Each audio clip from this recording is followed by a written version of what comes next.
이명박 정부 시절 사이버 사령부 댓글 조작 사건. 이 사건에 당시 국방부 장관이 직접 개입했다. 이런 주장이 나왔습니다. 국회 국방위 더불어민주당 간사 이철희 의원 직접 나오셨습니다. 안녕하십니까. 안녕하십니까. 여기가 일종의 친정 아닙니까? 그렇죠. 맞습니다. 예. 예, 여기서 방송을 직접 하셨고. 네. 그때가 좋으세요? 국회의원이 좋으세요? 그때가 좋았죠. 아시잖아요. 마음대로 살 수 있으니까. 자, 그리고 사실 그때는 매일매일 언론에 노출되는데 지금은 이런 일이 있어야 언론에 노출되죠. 그렇죠. 네. 경쟁이 치열하죠. 잊혀지고 있습니다. 자, 저희 방송에 나오시기로 해놓고 JTBC에서 연락 오니까 바로 먼저 나가셨더라고요. 네. 배신. 아니, 꼭 그렇지는 않습니다. 뭐 꼭 그렇지 않아요. 어젯밤에 나오셨는데. 제게는 김어준 총수도 소중하지만 손석희 사장도 소중합니다. 아니, 그러니까 우리랑 먼저 하기로 했어요. 우리를 나오고 나서 거기 나가셔야 되는데. 그 TV잖아요. 내가 손석희 사장이라서 내가 인정하는 바입니다. 하지만 다음부터는 저희를 먼저 나왔어요. 꼭 먼저 뺏어가. 손석희 사장님 그러지 마세요. 섭외만 해놓으면 먼저. 자, 사이버 사령부의 댓글 공작이야 이미 뭐 오래전부터 알려진 기정사실인데 여기에 국방부 장관이 개입한 정황이 확실히 나왔다. 네. 네, 어떻게 확인된 겁니까? 사이버 작전 지침이라는 문건이 있어요. 지침? 네. 그게 이제 비밀로 분류되어 있는 문건인데 거기에 경환진 장관이 사인을 한 게 있습니다. 그러니까 이게 경환진 장관이 도장도 아니고 사인을 했습니다. 자기 이름을 썼는데 처음에 이게 불거졌을 때 지난 정권에서는 장관한테까지 당시 국방장관이었던 보고가 안 됐다 이렇게 사이버 사령부 끊었죠. 단장에서 끝났죠. 그렇죠. 네. 그래서 이게 머리 자르기라고 그러지만 꼬리 자르기로 끝났는데 네. 아무리 봐도 그건 상식적으로 이해가 안 되는 거거든요. 장관 모르게 뭘 할 수 있다는 국방부가 불가능합니다. 그래서 그 증거를 찾기 위해서 백방으로 노력했는데 그 문건이 이제 확인이 된 거죠. 그거는 뭐 분명한 팩트인 거고 그래서 이 댓글 선거 개입과 정치 개입이라는 댓글을 처음에 누가 기획했는지는 모르겠으나 그것도 조금 지나면 나올 겁니다만 최소한 국방 분야에서만큼 총지휘한 사람, 관리한 사람은 김관진 장관이다. 이건 좀 분명하게 확인된 겁니다. 본인이 알고 있었다 게다가. 그럼요. 보고도 뭐 수시로 받았습니다. 이게 이제 국방부가 그렇다고 청와대 몰래 네. 이걸 했다는 것도 상상할 수가 없는 일이랍니까? 이게. 그것도 불가능하고요. 네. 거기 보면 사이버 사령부에서 군에 가보신 분들은 아시겠습니다만 일일 상황일지 같은 걸 쓰잖아요. 네네. 그 상황일지에 보면 청와대 BH라고 표현했습니다. 블루하우스라고 흔히 우리 쓰잖아요. 네. BH 보고라는 문구가 여러 군데 나옵니다. 보고가 됐다는 얘기죠. 보고된 거죠. 네. 그리고 그 전에도 제가 좀 확인 중에 있습니다만 청와대 주재로 회의를 했다라는 얘기도 있거든요. 그것만 좀 이렇게 문서로만 확인되면 그것도 분명히 청와대까지 간 거는 분명하고 그러니까. 그렇죠. 네. 그러면 그것이 이제 이명박 전 대통령에게도 보고가 됐느냐 하는 건 또 한 번 단계를 넘어서야 되는 그렇죠. 거잖아요. 네. 거기까지는 아직 못 가신 거고. 그렇죠. 그러니까 김관진 당시 국방부 장관이 알고 있었고 그리고 청와대에 보고했다까지는 확인된 거네요. 그렇죠. 네. 그럼 김관진 전 국방부 장관이 사이버 사령부 댓글 공작 관련해서는 조만간 소환되거나 법적 책임을 물 대상이 되겠네요. 그건 뭐 저는 불가피하다고 봅니다. 지금 국방부 내에서도 재수사를 하고 있기 때문에 그 당시 축소 은폐 수사를 했거든요. 그렇죠. 상당히 축소를 했고요. 많이 덮었거든요. 그렇죠. 네. 그걸 다시 꺼내서 지금 하고 있기 때문에 그러면 당시 국방장관이었던 김관진 전 안보실장에 대한 수사는 좀 불가피할 거라고 봅니다.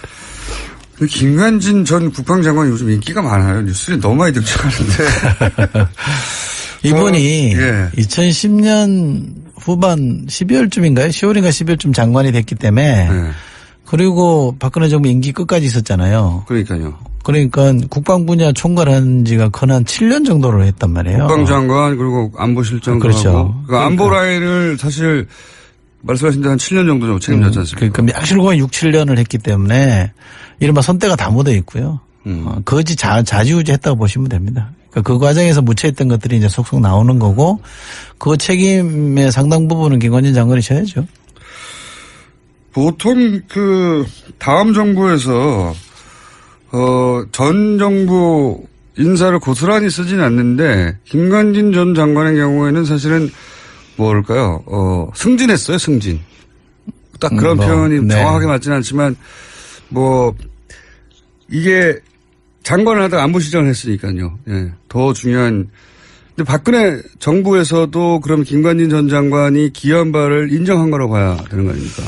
그런 점을 고려했겠죠. 처음에는 사실은 김병관이라고 기억하실지 모르겠습니다. 낙마했습니다. 청문회에서. 네. 그분을 장관 후보자로 내세웠다가 인사청문회 통과를 못하니까 할 수 없이 유임시키는 네. 그런 형식을 거치긴 했습니다만 김관진 장관이 기여를 했다는 것에 대해서는 알고 있었을 거라고 저는 짐작합니다.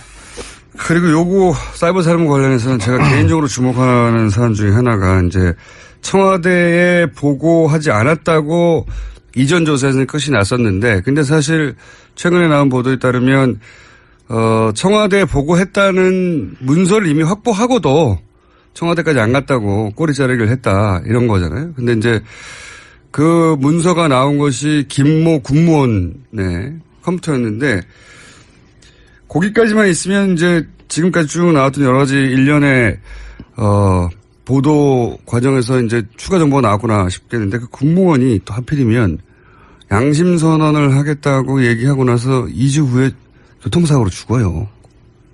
이상하지 않으십니까? 네, 그런 보도가 있었습니다. 어제 있었는데. 예.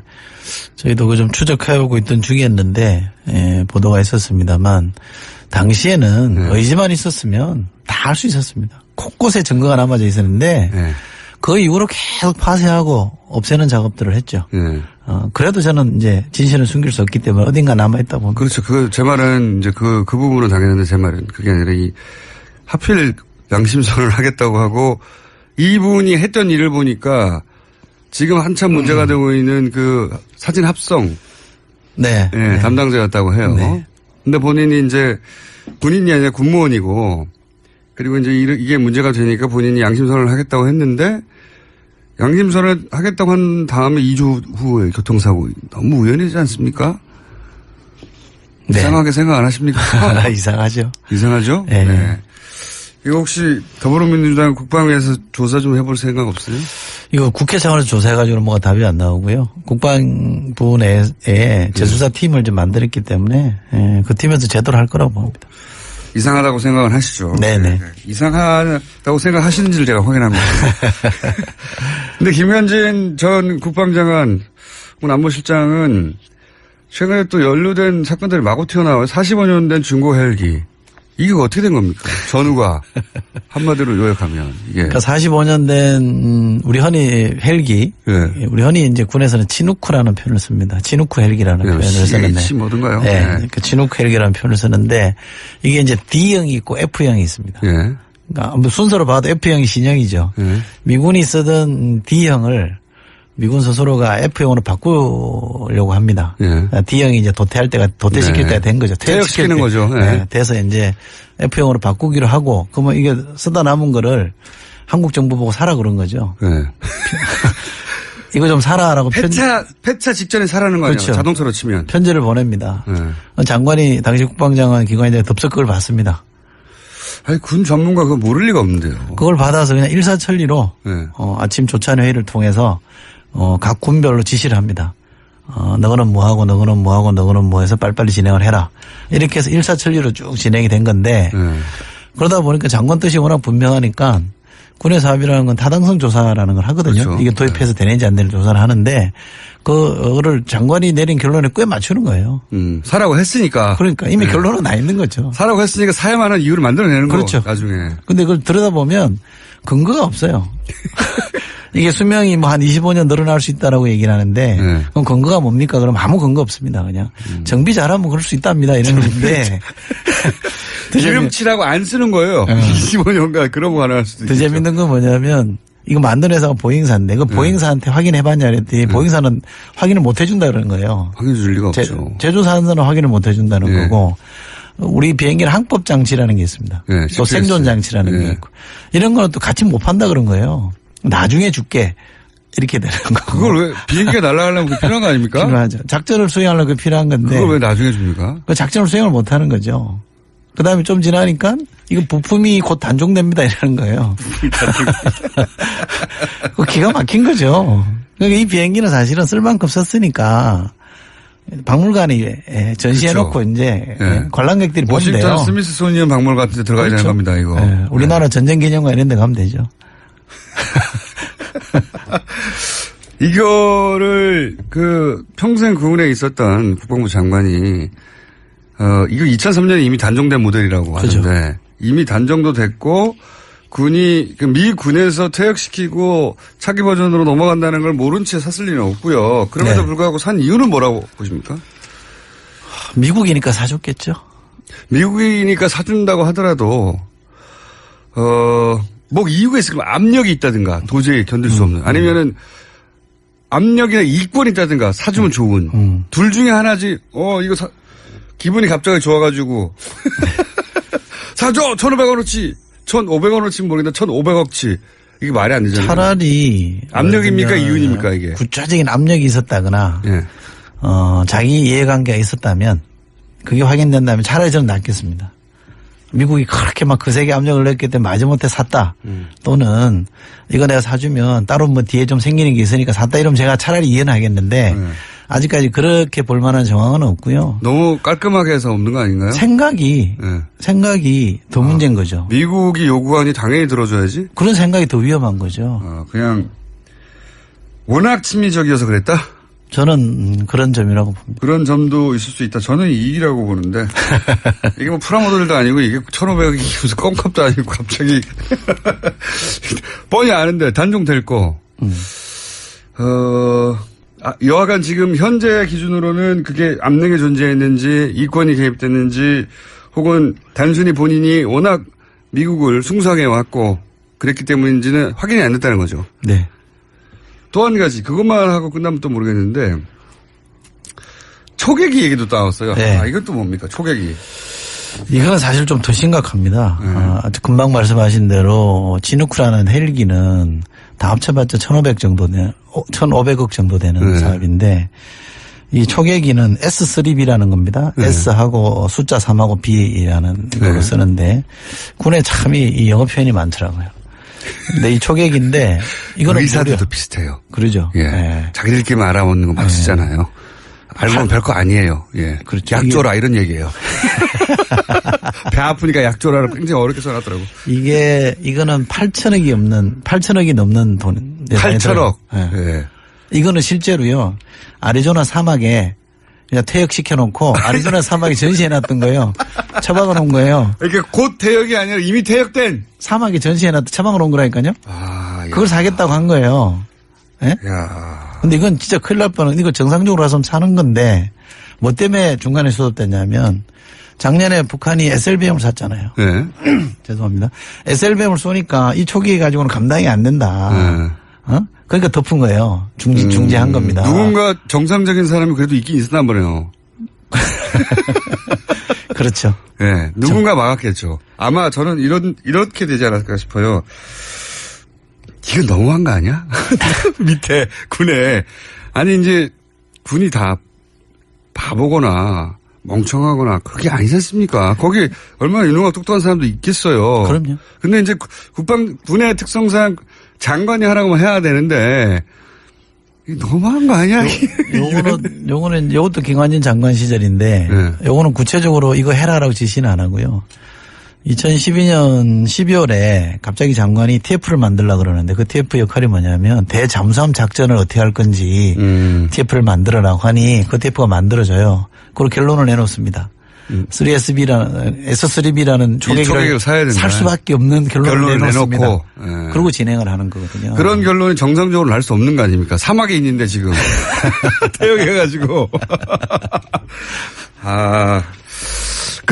제 생각에는 이제 사기로 하는 국방장관의 결정이 있은 다음에 그것을 뒷받침하는 회의를 거꾸로 열고. 그렇죠. 논리를 개발을 했는데 그 중에 누군가가 영원한 건 아니지 않습니까? 국방장관이. 그럼요. 자기가 이 결정 과정 속에 있었다가 나중에 큰일 날까 싶어서. 그리고 이게 국가 차원에서 보자면 너무나 터무니없는 거니까. 네. 엄청난 낭비니까. 거꾸로 이번에는 안 되는 이유를 또 중간에 보고를 했다든가 반대를 하지 않았을까. 그렇죠. 해도 너무한다. 그렇죠. 네. 최소한 이 헬기는 2년인가 3년 남았었잖아요. 태역으로부터. 얘는 이미 퇴역된 거라면서. 비행기가 공항에 있지 않고 사막에 진열돼 있었다면서요.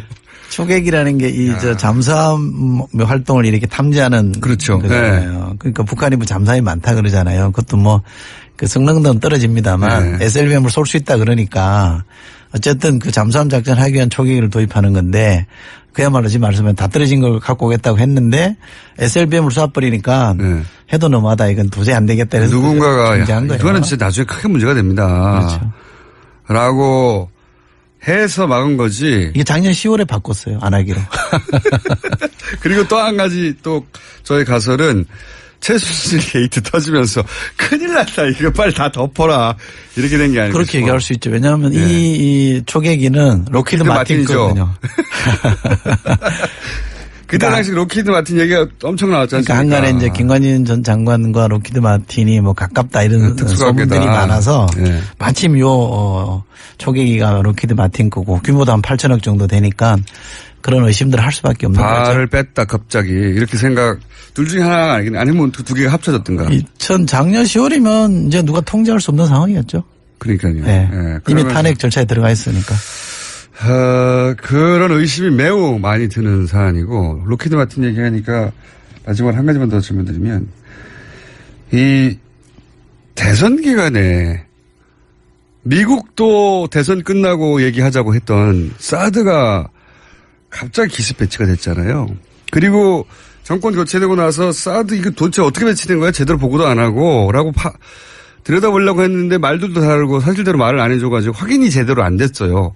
지금은 되는지 모르겠는데 그때 당시 문제가 불거졌을 때는 확인을 못한 채 언론에서도 대통령도 이해할 수가 없다라고 하고 근데 이제 안보실장이 김관진 실장이었고 당시 총책임자였죠. 대통령 유고니까 사드가 왜 그런 식으로 배치되었는가 하는 것에 대해서 지금 빙긋이 웃으시는 거 보니까 조사를 안 했을 리가 없고 그 사이에 국방위에서 제가 계속 들여다보고 있는 것 중에 하나인데요. 네. 오늘 드릴 수 있는 말씀은 이겁니다. 계속 들여다봤더니 보입니까? 네, 보이고 있습니다. 네. 뭐가 보인다? 그 당초에 한미 간에 합의한 사드 배치 스케줄이 있었어요.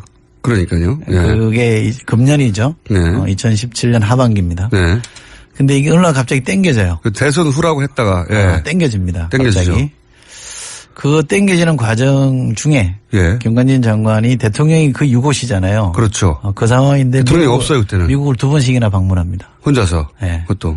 그리고 갔다 오고 나서 이게 땡겨집니다. 그러니까요. 그래서 미국 가서 알아서 찾아가서 미국의 압력을 받고 왔냐? 아니면 압력을 있는 곳을 향해 날아갔다가 왔느냐? 받고 왔냐? 아니면 스스로 가서 그 형식을 빌어서 미국을 설득해서 빨리 하겠다라고 한 거냐? 아니면 미국이 오라고 거기서 보자고 해서 가서 만나서 간 저는 거냐? 지금까지 저의 잠정적인 결론은 후자입니다.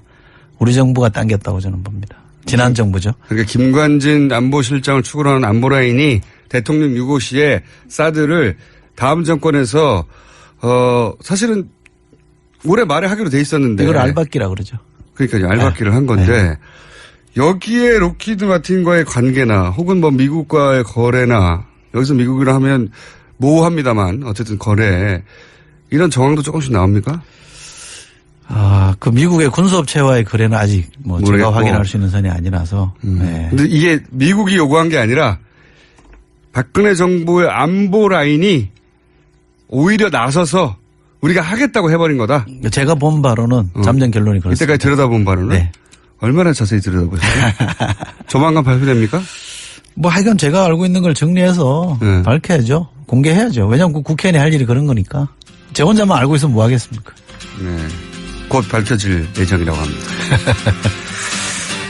이철희 의원이었습니다. 감사합니다. 고맙습니다.